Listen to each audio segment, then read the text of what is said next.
Okay, Torah concept in the New Testament.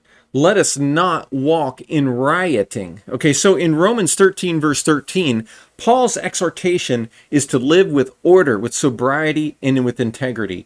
While the Torah does not use the exact phrase rioting, it repeatedly warns against disorderly, indulgent, or rebellious living. So, Torah Parallels to Romans 13, verse 13, and the connection to walking not in rioting. The first example, Exodus chapter 32, verse 6, it states, "And the people sat down to eat and drink and rose up to play." So the golden calf episode, Israel's indulgence in revelry and idolatrous feasting, mirrors Paul's warning against drunkenness and riotous living, right? Obvious example. And Leviticus 19, verse 2, "You shall be holy, for I, the Lord your God, am holy."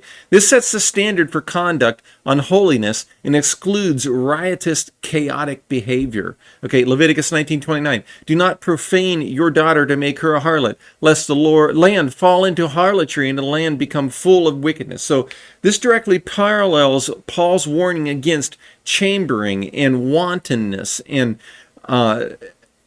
wickedness, and Numbers 11 verses 4 through 6 and 33 through 34, the people's craving for meat refers to their uncontrolled desire that led to judgment, echoing Paul's caution against fleshly excess, rioting, in Deuteronomy 21 verse 18 to 21, gluttony, drunkenness, rebellion, and the Torah explicitly condemns riotous living as worthy of discipline and judgment.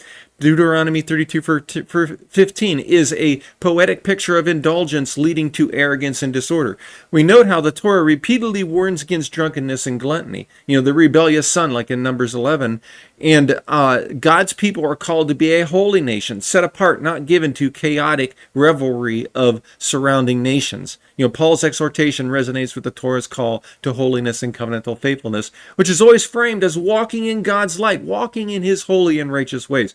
Paul's exhortation in Romans 13:13 is not a new ethic, but a Torah-rooted ethic reframed in Mashiach, in the Messiah. And he's essentially saying, let us live covenant lives, right, as a covenant people in the light, not as those who fall into the indulgence, rebellion, and chaos that the Torah already condemned. Okay, this is how Paul taught Torah. The Torah has not passed away.